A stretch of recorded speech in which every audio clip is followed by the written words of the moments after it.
Polymorphism in JavaScript between class constructor. Polymorphism সম্পর্কে আমরা second ভিডিওতে হালকা জেনেছিলাম পলিমরফিজম কি জিনিস সেটা। তো আজকের ভিডিওতে আমরা জানবো একদম গ্রেটলি ইন ডিটেলস ভাবে। তো পলিমরফিজম সম্পর্কে মেইনলি হচ্ছে কোনো একটা কিছুর অনেক রকম রূপ থাকতে পারে, সেটাকে বোঝা হচ্ছে মেইনলি পলিমরফিজম। লেটস সে আমি যদি একটা এক্সাম্পল দিয়ে দেখি, আমরা সবাই কিন্তু মানুষ। আপনি আমার ভিডিওটা দেখছেন, আপনিও মানুষ। আমি ভিডিও ক্রিয়েট করছি, আমি একজন মানুষ। আপনার বন্ধু বান্ধব ওরাও কিন্তু মানুষ, আপনার আম্মু আব্বু ওরাও কিন্তু মানুষ। বাট সবার একটা একটা কিন্তু নাম আছে। তো আমার নাম যেমন হচ্ছে রাফি, তো আমাকে রাফি ডাক দিলে কিন্তু আমি গিয়ে হচ্ছে এখানে দাঁড়াবো, কেউ যদি আমাকে ডাকে। তাহলে আপনার নাম যদি রহিম হয়ে থাকে তাহলে নিশ্চয়ই রহিম করে যদি কেউ ডাক দিয়ে থাকে তাহলে তো আপনি যাবেন। বাট অ্যাকচুয়ালি আমরা যাচ্ছি কারা? আমরা যাচ্ছি হচ্ছে মানুষগুলোই যাচ্ছি। তাহলে মানুষগুলো হচ্ছে বিভিন্ন রকম বিভিন্ন ওয়েতে কাজ করে থাকে, সেটা হচ্ছে মেইনলি পলিমরফিজম। যদি আমি রিয়েল লাইফ এক্সাম্পলের সাথে আপনাদেরকে বুঝিয়ে থাকি সেটাই। যদিও আপনারা আরো বেশি ইন ডিটেইলস জানতে পারবেন যখন এই ভিডিওটা শেষ করবেন তখন। তো চলুন আমরা কোড এডিটরসে চলে যাই এবং কোড এডিটরসে গিয়ে কোড করতে করতে শিখে নিই। পলিমরফিজম নামে আমি একটা ফাইল ক্রিয়েট করেছি যেখানে আমি কোডটা করতে যাচ্ছি। তো এখানে পলিমরফিজম শিখতে গিয়ে কিন্তু আমরা মোটামুটি ইনহেরিটেন্স সম্পর্কে আমরা এর আগের ভিডিওতে যেটা জেনেছিলাম সেগুলো সম্পর্কে আমরা জানবো। আমি চাইলে তো এখন কোডগুলো চাইলে আমি ইনহেরিটেন্স থেকে কোড কপি করে নিয়ে এসে কিছু মডিফাই করে নিতে পারি। বাট আমি যেহেতু অনেক ভিডিওতে এরকম মানে হচ্ছে আমার আগের এক্সাম্পল কোডগুলো নিয়ে এসে আপনাদেরকে করিয়েছি, তো এখন চাচ্ছি আমি একদম স্ক্র্যাচ থেকে একটা করব। কারণ যেহেতু এটা আমাদের চারটা পিলারের একদম লাস্ট পিলারটাই আপনাদেরকে বোঝাচ্ছি অবজেক্ট ওরিয়েন্টেড প্রোগ্রামিং এর। তো সেজন্য আমি চাচ্ছি এটা একদম স্ক্র্যাচ থেকেই করব, তাহলে হচ্ছে আপনারা আগের কনসেপ্টটা এবং ক্লাস কনস্ট্রাক্টর কিভাবে ক্রিয়েট করতে হয় সেটাও আবার একটু মানে জানা হলো। তো প্রথমে আমি একটা ক্লাস ক্রিয়েট করব। ক্লাসের নেম হচ্ছে অ্যাজ ইউজুয়াল আমি যেভাবে আপনাদেরকে এক্সাম্পল দিয়ে দিয়ে বোঝাচ্ছি সেটা হচ্ছে কম্পিউটার। তো কম্পিউটার যেটা নিলাম সেখানে নিশ্চয়ই যেহেতু ক্লাস কনস্ট্রাক্টর তাহলে আমার এখানে একটা কনস্ট্রাক্টর নিব। এটা কনস্ট্রাক্টর নেম একদম হুবহু আমি যেভাবে লিখেছি সেভাবে হতে হবে। ওকে। তো আমি কনস্ট্রাক্টরের মধ্যে আমি চাইলে এখানে হচ্ছে প্যারামিটার আকার নিতে পারি। বাই দ্য ওয়ে আমি আপনাদের কাছে ক্ষমা চেয়ে নিচ্ছি, মাঝে মধ্যে আমি যেমন দেখেন এখানে প্যারামিটারকে মাঝে মধ্যে আর্গুমেন্ট বলে যাচ্ছি। আবার যেমন আমি ফাংশন কনস্ট্রাক্টরও বলেছিলাম, আবার মাঝে মধ্যে আর্গুমেন্টকে আমি প্যারামিটার বলছি এভাবে। তো এগুলো ক্ষমা সুন্দর দৃষ্টিতে দেখবেন, কারণ এগুলো মাঝে মধ্যে বলতে গিয়ে মানে মুখ দিয়ে বেরিয়ে যায় আর কি। আচ্ছা, তো এখানের মধ্যে আমি নিব প্রথমে হচ্ছে কনস্ট্রাক্টরের মধ্যে নিশ্চয়ই আমি একটা পিসি এর একটা নেম পেতে পারি, তাহলে নেম আর একটা হচ্ছে কি মডেল নিলাম। আচ্ছা, তাহলে এখানে যদি আমি এগুলো অ্যাসাইন করতে চাই কোনো একটা অবজেক্টে কিভাবে করব নিশ্চয়ই আপনারা জানেন। তাহলে দিস ডট নেম দিব এবং নেম ইকুয়াল হচ্ছে কি নেম, আর দিস ডট মডেল ইকুয়াল হচ্ছে মডেল। এগুলো এক্সপ্লেন করছি না কেমনে ডিজের মধ্যে কি এগুলো সেট হচ্ছে সেটা, কারণ সেগুলো আমি খুব গ্রেটলি ডিটেলস আলোচনা করেছিলাম আপনাদের সাথে এর আগের ভিডিওগুলোতে। নিশ্চয়ই এটা আমাদের 14 নম্বর ভিডিও, তাহলে বুঝতেই পারছেন এর আগের ভিডিওতে কেমন ভাবে আলোচনা করা হয়েছে। আচ্ছা, তাহলে এখানে আমি যদি চাইলে একটা অ্যাবাউট কম্পিউটার নামে একটা কি ফাংশন ক্রিয়েট করতে পারি। তো অ্যাবাউট কম্পিউটার, এটা তো একটা মেথড। তাহলে অ্যাবাউট কম্পিউটারের মধ্যে আমাদের কি কনসোল করতে পারে? আচ্ছা, আমি কনসোলটা লিস্ট এখান থেকে নিয়ে আসতে পারি। যেমন আমরা ক্লাস 7 নম্বর ভিডিওতে যেটা করেছিলাম সেই জিনিসটা নিয়ে আসি। আমি এখান থেকে কপি করে নিলাম, কপি করে নিয়ে এসে আমি আমার এখানে গিয়ে পেস্ট করে দিই জাস্ট কনসোলটা। আচ্ছা, তো এখন দেখেন আমার এখানে যে কম্পিউটারটা ক্রিয়েট করলাম, এটা হচ্ছে একটা ব্লুপ্রিন্ট। তাহলে তো এটার সাথে আমরা একটা অ্যাকচুয়াল একটা কম্পিউটার ক্রিয়েট করতে হবে, তাই না? তাহলে অ্যাকচুয়াল যদি আমি কম্পিউটার ক্রিয়েট করতে চাই, লাইক লেটস সে আমি একটা হচ্ছে এইচপি একটা কম্পিউটার ক্রিয়েট করব।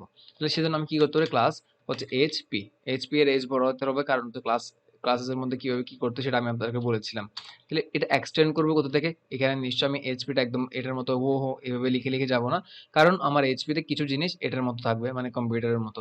তো আমি সেই জিনিসগুলো এক্সটেন্ড করে নিয়ে আসলে আর এগুলো হচ্ছে আমার এখানে লিখতে হচ্ছে না। তাহলে হচ্ছে এটা ইনহেরিট করে নিয়ে আসবো। তাহলে ইনহেরিটেন্স সম্পর্কে জানছেন, তাহলে কিরকম এক্সটেন্ডস এক্সটেন্ডস লিখলাম।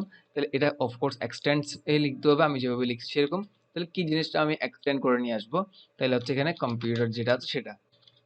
আচ্ছা, তাহলে এখন আমি এখানে নিশ্চয়ই একটা কনস্ট্রাক্টর নিতে হবে। কনস্ট্রাক্টর কনস্ট্রাক্টরের মধ্যে হচ্ছে আমি কি কি পাবো? এখানে নিশ্চয়ই আমার এইচপি এর মধ্যে নেম থাকবে, যেটা আমার কম্পিউটারে থাকে সেম নেম। তারপর হচ্ছে মডেল। আর এখানে আমি এক্সট্রা আরেকটা জিনিস নিব, সেটা হচ্ছে কি আমার কালার। আমার পিসি যখন এখন এইচপিটা বানাতে যাচ্ছি, তাহলে এইচপিটা আমার কি কালার হতে পারে সেটা জানতে পারবো। তাহলে আমি এখানে কালারটা নিয়ে নিলাম। এখনো পর্যন্ত যা যা করছি এখানে কোনো কিছু এখনো পলিমরফিজমে কিছু আসেনি। তো আর এতক্ষণ পর্যন্ত যা যা করছি এবং যা যা এক্সপ্লেন করছি আপনাদের সাথে সবই হচ্ছে আপনাদেরকে পুরানো জিনিস, যেগুলো আপনাদেরকে শেখানো হয়ে গিয়েছে সেগুলো এখন এক্সপ্লেন করছি। তো এখনো আপনারা হয়তো বলতে পারেন এখানে পলিমরফিজমে কি জিনিস, সেজন্য আমি বলে দিচ্ছি। পলিমরফিজম আসছে একটু সামনেই। আচ্ছা, তাহলে এখন আমি যদি এই নেম এবং মডেল যেটা হচ্ছে এখানেও আছে, কম্পিউটারে, তাহলে আমি এখানে আবার নিশ্চয়ই this dot name this dot model এটার মতো করে সেট করব না। নিশ্চয়ই এখানে যেহেতু আছে তাহলে আমি কি করব, সুপার সুপার নামে একটা আমাদেরকে দিয়ে দিয়েছে। সুপারের মধ্যে আমি কি করব, নেম এবং হচ্ছে কি মডেলটা দিয়ে দিব। তাহলে এখন কি হবে, এই সুপারটা গিয়ে আমার এখানে যে কনস্ট্রাক্টর আছে এই কম্পিউটারের সাথে সেট করে নিবে। আচ্ছা, তাহলে এক্সট্রা একটা যেটা আছে সেটা আমি কিভাবে সেট করব, ডিস ডট কালার ইকুয়াল হচ্ছে কালার, দ্যাটস ইট, এতটুকুই শেষ। এবার হচ্ছে আমি এবার যদি আমি একটা এইচপি এর এখন পিসি বানাবো, তাহলে এইচপি বোঝার জন্য এইচপি 22 দিচ্ছি বোঝার জন্য। তো আমি নিউ এইচপি ক্রিয়েট করলাম, তাহলে এখানে আমার কি কি দিতে হবে, নিশ্চয়ই একটা পিসি এর নেম দিতে হবে। পিসি এর নেম দিলাম, আচ্ছা এইচপি হচ্ছে কি 22 দিলাম। তারপর হচ্ছে একটা মডেল দিতে হবে, তাহলে হচ্ছে কি ডিকে এটা দিয়ে দিলাম।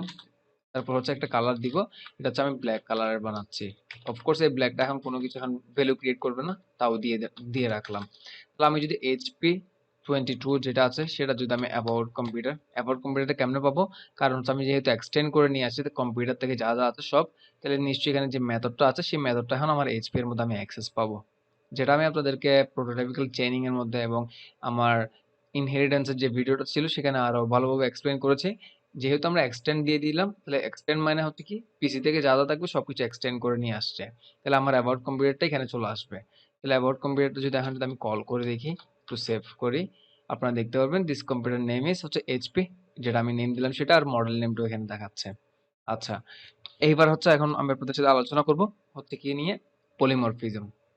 যেমন দেখেন আমার এখানে এই মেথড যেটা আছে অ্যাবাউট কম্পিউটার, এটা শুধুমাত্র দিচ্ছে কি this computer name is this dot name, মানে হচ্ছে নেম যেটা দিবি সেটা, এন্ড হচ্ছে দিস মডেল নেম ইজ এটা।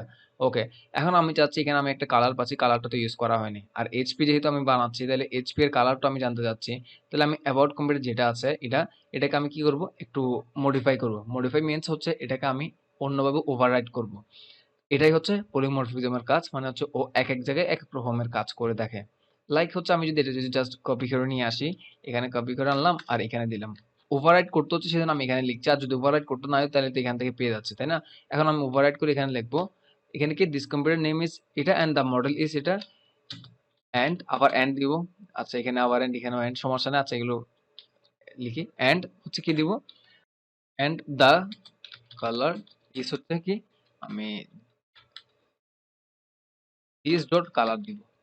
এখন যদি আমি দেই, এখন নিশ্চয়ই আমার এখানে যেহেতু আমি ওভাররাইট করছি তাহলে হচ্ছে আমার এই অ্যাবাউট কম্পিউটার যেটা আছে সেটা আমি পাবো। এখন যদি সেভ করে দেখি, যেমন দেখেন দ্য কালার ইজ ব্ল্যাক, তাহলে যে এটা দেখাচ্ছে, তাহলে আমার এটাতে কিন্তু আর দেখাচ্ছে না, যেটা আমার প্রোটোটাইপের মধ্যে আছে, মানে মেন অ্যাকচুয়াল যে কম্পিউটার আছে সেটা নয়, বাট আমি যেখানে ইনস্ট্যান্সিয়েট করে রাখলাম এবং যেটা এক্সটেন্ড করে নিলাম ওখানেই হচ্ছে পাচ্ছে। তাহলে হচ্ছে পলিমরফিজম কি জিনিস সেটা বুঝতে পারলেন।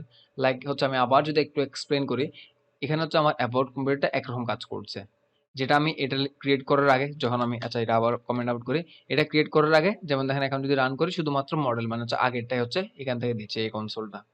বাট আমি যখন এখানে আমি আবার এক্সটেন্ড দেওয়ার পর আমি আবার ওভাররাইট করতে আসলাম, এটাই হচ্ছে পলিমরফিজম। পলিমরফিজম হচ্ছে কি বহুরূপ, মানে হচ্ছে ওর অনেক রকম রূপ থাকতে পারে।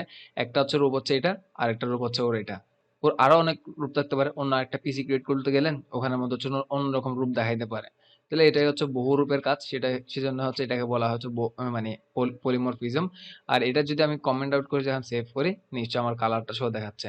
এরপর আমি যদি এখন আরেকটা পিসি ক্রিয়েট করতে গেলাম, এটা হচ্ছে এইচপি 23, এটা 22, এটা তো 23 ক্রিয়েট করলাম। তাহলে এগুলো আমি মডেলটা চেঞ্জ করে 23 করলাম। তাহলে এখন যদি আমি 23টা যদি কল করি, 23 এটা দিব হচ্ছে রেড কালার সাপোজ, তাহলে হচ্ছে কি এখন এখন দেখাচ্ছে, যেমন দেখেন আমার এই 23টা দেখাচ্ছে, আর হচ্ছে কি এখানে রেড কালারটা বলছে। তাহলে আপনারা এখন বুঝে গিয়েছেন কিভাবে পলিমরফিজম কাজ করে থাকে, পলিমরফিজমের আচরণ কেমন, আর পলিমরফিজম মিনিং কি, সবকিছু এখন কোডের এক্সাম্পলের মাধ্যমে জেনে গিয়েছেন। আপনারা এখন সবকিছু জানেন অবজেক্ট ওরিয়েন্টেড সম্পর্কে। অবজেক্ট ওরিয়েন্টেড সম্পর্কে যা যা জানা দরকার সব আপনাদেরকে জানিয়ে দিয়েছি। তো এখন আপনারা নিজেরা এক্সপ্লোর করবেন, নিজেরা নতুন নতুন কিছু করবেন, তাইলে হচ্ছে আপনাদের অবজেক্ট ওরিয়েন্টেড প্রোগ্রামিং এর ধাঁচটা আরো দূরে যাবে। ততক্ষণ ভালো থাকবেন, নেক্সট ভিডিওতে দেখা হচ্ছে। হয়তো একটা ওভারভিউ একটা ভিডিও থাকবে, মানে যেখানে আমি ক্লাস মানে সম্পূর্ণ অবজেক্ট ওরিয়েন্টেড প্রোগ্রামিং সম্পর্কে একটা আলোচনা করবো আপনাদের সাথে। ততক্ষণ ভালো থাকবেন।